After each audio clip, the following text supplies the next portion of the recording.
Thank you. કેમ છો?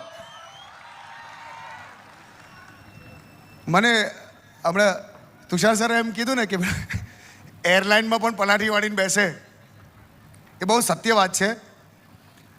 અને જો કે આપણે એમ સર એવું કહેવાય છે કે ગુજરાતી એટલે કે એમ યુએસ ફરે, સિંગાપુર ફરે, કેનેડા ફરે, પણ આપણે આ 4 રસ્તાનું સર્કલ નથી ફરતા, એ કંઈક જુદી વાત. પણ મને મારી ઓળખાણ છે કિશોર કાકા તરીકે. આઈ ડોન્ટ નો કેટલા જણ સાંભળે છે કિશોર કાકા? ઓ એવરીવન, ક્યાં વાત. તો જય શ્રી કૃષ્ણ બધાને. કેમ છો? Super super. વડોદરા એટલે સવાલ જ નથી, મારી જ નગરી છે, અહીંયાનો જ છું. અને બહુ આનંદ છે. અને મને ખાસ એવું કહેવામાં આવ્યું છે કે ગુજરાતી અને કિશોર કાકા માટે વધારે તમે વાત કરજો. તો હું તમને આખી, મારી પાસે 15 મિનિટ છે, તો હું 15 મિનિટમાં આખી કિશોર કાકાની જર્ની જ કહી દઉં છું તમને, એટલે તમને વધારે એમાં મજા આવશે. પણ અહીંયા મોટાભાગે બધા ગુજરાતી જ છે. એકવાર અવાજ કરો ને, એકવાર ગુજરાતી. મારે આવું કેમ પૂછવું પડ્યું એ ખબર છે કે લગભગ 10 થયા ને હજુ સુધી ભૂખ્યા બેઠા છો તમે લોકો, એટલે મારે પૂછવું પડ્યું. બાકી આપણે ગાંઠીએ ના અત્યારે.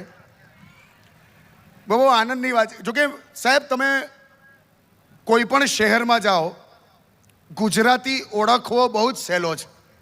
કોઈ પણ શહેરમાં જાઓ તમે, અને ખાસ કરીને બિલ્ડિંગ પાસે, લિફ્ટ પાસે જે માણસ સખત ગૂંચવાયેલો હોય ને, એ ગુજરાતી જ નીકળશે, તમે જોજો. કારણ કે હજુ આપણને કન્સેપ્ટ જ નથી ખબર કે આ ઉપલું દબાવવાથી નીચે આવે કે આ નીચલું દબાવ. તમે જો બંને બટન દબાવીને સાઈડ પર ઉભો હોય, આમ કે આપણો વાંક ના આવે ને કે. અને જે નવો આવે બટન દબાવે, એટલે કે અમે નહીં દબાવ્યું હોય. પણ ગુજરાતી, અને સી વી આર ધ ઓપોર્ચ્યુનિસ્ટ. આપણે કોઈ દિવસ ઓપોર્ચ્યુનિટી મિસ નથી કરતા. અને એનું બેસ્ટ ઉદાહરણ છે. અચ્છા, અહીંયાથી કોઈ અમદાવાદથી છે? અમદાવાદથી અહીંયા આવ્યું હોય સ્પેશિયલી એમ? ઓહ, બધી અચ્છા, અઘરા લોકો બધી પહેલી રોમાં બેઠા છો. અમદાવાદી એટલે ધડ દઈને જવાબ આપ્યા સાહેબ. સર સોરી, તમે પણ અમદાવાદ. પણ હમણાં એક લાકડાની ખુરશી તૂટી ગઈ, અડધો જ કલાક થયો હતો, ખુરશી લીધેલી તૂટી ગઈ, લઈ ગયેલો ઘરે. હવે તૂટી એટલે આખો પથારો લઈને હું પેલા દુકાનવાળા પાસે ગયો. મેં કહું, આ તૂટી ગઈ હો, અડધો કલાક પહેલા લઈ ગયેલો, તૂટી. એમ ના તૂટે યાર, કોક બેઠું હશે. એટલે તો શેના માટે લઈ ધડ દઈને જવાબ આપ્યો. પણ સી હું ઓલવેઝ કહું છું કે ગુજરાતી એ આપણા, વી આર ધ ઓપોર્ચ્યુનિસ્ટ, અને આપણે કોઈ દિવસ ઓપોર્ચ્યુનિટી મિસ નથી કરતા. અને બેસ્ટ ઉદાહરણ એ છે કે એક સરસ મજાની ડાન્સ પાર્ટી ચાલે સર. આમ મજાનું વાતાવરણ હતું, આવું મ્યુઝિક ચાલે. એક સરસ મજાની છોકરી બેઠી હતી ખુરશી પર. તે એક આપણો પહોંચી ગયો તો કે એક્સક્યુઝ મી મેડમ, કે તમે ડાન્સ કરશો? એટલે ઓલીએ હા પાડી કે હા. તો કે તો હું તમારી ખુરશી લઈ લઉં કે? આને તે વખતે ખુરશીની પડી હોય શું. પણ જ્યારે ગુજરાતીની વાત અને કિશોર કાકાની જ્યારે વાત આવે તો મને એવું થાય છે કે હું કિશોર કાકા માટે બધા, કિશોર કાકા તમે બધા સાંભળો જ છો, દર શનિવારે તમે રેડિયો પર સાંભળતા હશો, લાઈવ શોઝમાં પણ તમે આવ્યા. પણ આ જેને નથી ખબર એના માટે કહી દઉં, આટલો ભયંકર ઉનાળો ચાલે છે, એટલે મેં કાકાને પૂછ્યું, મેં કહું કાકા આટલો ભયંકર ઉનાળો છે, તમે શું કરો? એસી અમે જઈને બેસી જવું. એસી હોય ને, મેં કહું હા, એની અમે જઈને બેસી જાઉં. મેં કહું તોય ગરમી લાગે તો ચાલુ કરી દઉં. પણ અહીંયા પાવાગઢ છે, આપણે વડોદરામાં બધા જાણે છે પાવાગઢ છે, ત્યાં માતાજીનું સ્થાન છે, એટલે ત્યાં દર્શન કરવા લોકો જાય છે. પણ ત્યાં ટ્રેકિંગ પણ થાય છે, બધાને ખ્યાલ હશે કે ત્યાં ટ્રેકિંગ પણ થાય છે. એટલે હું ને કાકા 2 જણ ત્યાં ટ્રેકિંગ કરવા ગયા. આખો દિવસ ત્યાં ટ્રેકિંગ કર્યું. સાંજ પડી, અંધારું થયું એટલે ત્યાં તંબુ બાંધીને સૂઈ ગયા. તો લગભગ 2:30-3 કાકા ઊભા થયા. બધા શું છે કે તારા આકાશમાં શું દેખાય? તારા દેખાય છે, ચંદ્ર દેખાય છે. 2:30 વાગ્યા પૂછવાનું યાર, એનથી તને હું સમજ પડી? હું કહે કે રાત્રે આકાશ બહુ સરસ લાગે. ઘોડીના તંબુ ચોરાઈ ગયો, ખબર ના પડી?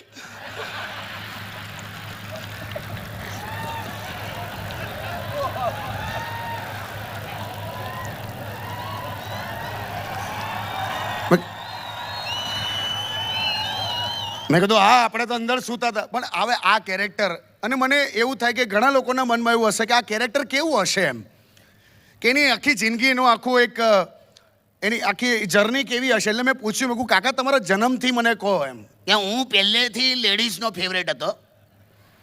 જો કે લેડીઝ આ બાજુ બેઠી છે બધી. આ લેડીઝ જો કે લેડીઝનું બહુ આ છોકરીઓનું બહુ ગજબ વસ્તુ હોય છે. એક જ પિંક કલરની લિપસ્ટિક હોય ને, પિંક કલરની એમાં પણ 15 પ્રકાર શોધી કાઢે એમ. આ થોડીક લાઇટ પિંક છે, આ થોડીક આવી છે, અને આપણે કઈ લેવા દેવા ના હોય. તો બાથરૂમમાં શેમ્પૂની જગ્યાએ કન્ડિશનર ઘસીને બહાર આવ્યો હોય અને બહાર આવીને એટલું જ કે એની મને ફીણ ના થયું આ વખતે કે નો. અને છોકરાઓમાં મેં પણ જોયું અહીંયા છે યંગસ્ટર્સ જેટલા છે. અચ્છા કુંવારા કેટલા છે? કુંવારા એકવાર અવાજ કરો ને આમ, કુંવારા અવાજ કરો ને આમ. બહુ જ કુંવાર. અચ્છા પરણેલા કેટલા છે? એકવાર અવાજ કરો ને સાહેબ, પરણેલા. ઓહો ભાભી આટલો અવાજ કરવા દીધો એ વાતની નવાઈ. ક્યાં વાત હે. પણ આમાં કુંવારામાં અમારેમાં એવું હોય સાહેબ કે મેં જોયું છે કે આમ બધા 4-5 ભાઈબંધો ઊભા હોય ને એમ તો આમ નોર્મલ વાત ચાલતી હોય કે કેવું છે શું છે બરાબર. પણ જો કોઈ છોકરી બાજુમાંથી પસાર થઈ તો અચાનક ઇંગ્લિશ આવે એકદમ ખબર નહીં. અને આપણું ઇંગ્લિશ એટલે બહુ ઊંચું છે સાહેબ. તરત જ છોકરીને યા નાઇસ ડીપી. એ પાછો એટીએમમાં હિન્દી ભાષા સિલેક્ટ કરતો હોય. જુદી ટાઈપના લોકો. પણ એનીવે કાકાની જ્યારે હું વાત કરું તો કાકા એટલે એમનો જન્મ મેં પૂછ્યું. મેં કહ્યું કાકા કે હું તો પહેલેથી લેડીઝનો ફેવરેટ હતો. મારો તો જન્મ હું લેડીઝ વોર્ડમાં થયેલો. મેં કહ્યું એ તો એવું જ એટલે આવે એમાં હું. પણ કે મારો બાપો એટલો કોચરો, એક નંબરનો ચાલુ માણસ. મારી માં પ્રેગ્નન્ટ હતી ત્યાં જનરલ વોર્ડમાં મારી માં આ ખાટલા પર, બાજુના ખાટલા પર કોઈ કોન્સ્ટેબલની વાઈફ હતી. તો મારો બાપો રોજ આવે, પેલું બુકે ને ફળ ફ્રૂટ બધું લઈને આવે અને પેલીને લાઈન મારે આ બાજુ. મને તો એટલો ગુસ્સો આવ્યો. હું તો આ બાજુના ખાટલા પર જ જન્મી જવાનો હતો, પણ આ તો મારું મન થયું કે હું આ મારી માં છે એટલે આ બાજુ આવ્યો. ચાલો એટલો કોચરો, પૈસો જ ના ખર્ચે યાર. એટલી ગરીબી જોઈ છે ને સાહેબ. હું કિડનેપ થઈ જાઉં ને એમ, ધારો કે નાનપણમાં જો હું કિડનેપ થઈ ગયો હોત ને તો મારો બાપો પોલીસ સ્ટેશનમાં ફોન ના કરે, મારો રૂમ ભાડે આપી દે થોડા દિવસ. અને એટલી ગરીબી જોઈ. 4x4નું બાથરૂમ, આટલું આટલું નાનકડું. તમે આમ સ્લીપ થાવ ને તો ટેકવીને ઊભા જ રહો એમ, જાણ પડાય જ નહીં. ભયંકર ગરીબ. પછી સ્કૂલ જોઈ મેં. સ્કૂલ લાઈફ જોકે એકે છોકરી જ નહીં, ખાલી લટ્ટાઓ હાથે ભણ્યો હું. અચ્છા અહીંયા કોઈ છે કે ખાલી બોયઝ સ્કૂલમાં ભણેલા હોય આ બાજુ ખરા? ખાલી બોયઝ સ્કૂલવાળા ખરા? એટલે તમે લોકો નસીબદાર છો. કોઈ એકે બોયઝ. અચ્છા બધા મિક્સમાં જ ભણ્યા છે એમ? ક્યાં? હું તો ભાઈ ખાલી બોયઝ સ્કૂલમાં ભણેલો, એક છોકરી નહીં. છોકરી જોવા માટે એટલા તરસી જતા હતા. સ્કૂલની બહાર કોઈ લેડીઝ સાયકલ મૂકી જાય ને તોય વળગી પડતા હતા આમ કરીને. સાલા સ્કૂલ છૂટે ને કોઈ બકરી જતી હોય ને, બકરી એના પર કોઈ ઓઢણી નાખી દે ને તો પાછા 40 કિલોમીટર જતા રહેતા હતા એમ. છોકરી જ નહીં લા. એક જ લેડીઝ ટીચર રાખેલી, એક જ રાખેલી, એ પણ એટલા માટે કેમ કે સાહેબો ટાઈમ પર આવે.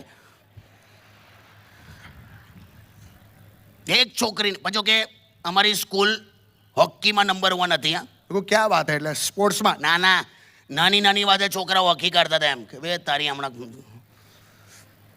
અને એક જ પ્રોબ્લેમ હતો સંડાસનો. કાકા સંડાસની ક્યાં પણ હતો તે. કેવું તું ને તમારે પ્રિન્સિપલને? ગયો તો હું આચાર્ય સાહેબ પાસે ગયો. મેં કીધું સાહેબ 250 છોકરા ભણે છે અને એક જ સંડાસ હોય. તેમણે શું સોલ્યુશન કાઢ્યું? એમણે સ્કૂલની દિવાલ તોડીને રેલવે લાઈન અંદર લઈ લીધી. મજા કરો કે મારા હારા ભણ્યા ત્યાં સુધી સ્કૂલનું ટાઈમ ટેબલ મોડે નહોતું, રેલવેનું અઠવાડિયામાં કરી નાખેલું સાહેબ. મારા હારા બેઠા હોય ને આવે તો મેં કોઈ રહેવા દો.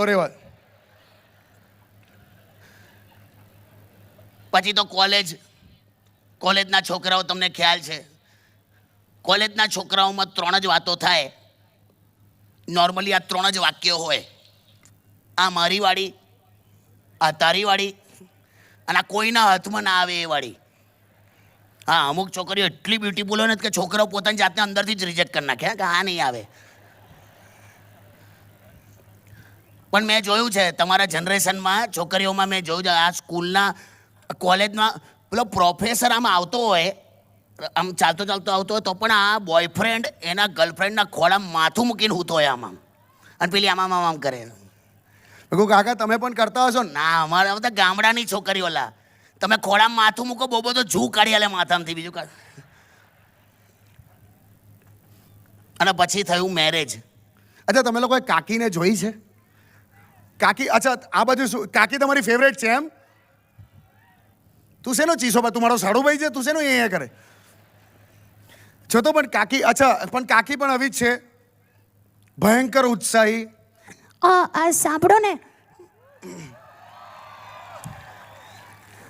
હું છે ને સિદ્ધિ બ્યુટી પાર્લરમાંથી જ આવી છું. કેવી લાગુ છું? એટલે બંધ હતું. કોઈ જ ફેર ના હોય. તમે તો ઓલવેઝ મને ગાળો જ આપો છો. તમે તો મને ઊંઘમાં પણ ગાળો આપો છો. એ તો તને એવું લાગે, બાકી જાગતો જ હોઉં છું. પણ કાકીને ખરેખર તમે જો સાહેબ, હું તો બેરવાઈ ગયો. આટલું શરીર છે એનું, આટલું ખરેખર. એટલે તમે એના પર પ્રોજેક્ટર મારીને પિક્ચર જોઈ શકો. પેલા બે મજૂરો પી પૂંચકીને આવતા હોય ને, એવી રીતે એના મામા એને ચોરીમ લઈને આવ્યા એમ. અને આઈને ગપ થઈને એવી બેઠી, 2 વાર અગ્નિ ઓલવાઈ ગઈ સાહેબ. તો મારું લગન તો કેરોસીન છાંટીને થયેલું. તમને ખ્યાલ હશે પેલો હસ્તમેળાપ વખતે આ મારા હાથમાં પેલા ચોખા મૂક્યા અને પેલીનો હાથ પડ્યો. 5 મિનિટ થઈ હશે, ભાત થઈ ગયો, ભાત બફાયા, ચોખા બફાયા. અને વળાવતી વખતે એકલી જઈને ટેક્સીમાં બેઠી. બોલો શું કરો? એને બંને બારીમાં આવે એમ. અને આગલી સીટ પર એની 4 ફોઈઓ સેટ થઈ ગઈ. મેં કહું તો તમે, હું દૂધવાળાની સાયકલ પર ઘેરાય. સલા આ તો કઈ લગન કહેવાય? મેં કહું તો તમારા હનીમૂન તો થયા જ નહીં હોય ને? શેના હનીમૂન? આની સાથે શું આટલું શરીર છે, હું આમ ભેટવાનો ટ્રાય કરું, પાછળ 2 હાથ ભેગા જ નથી થતા. તમને એવું લાગે મશીનમાં શેરડી ફસાઈ ગઈ હોય એમ. અને મેં એનો ઘૂંઘટ ઉપાડ્યો ને સાહેબ, મેં જ્યારે એનો ઘૂંઘટ ઉપાડ્યો ને ત્યારે જ મને ખ્યાલ આવી ગયેલો કે આ એક માણસનું કામ નહીં.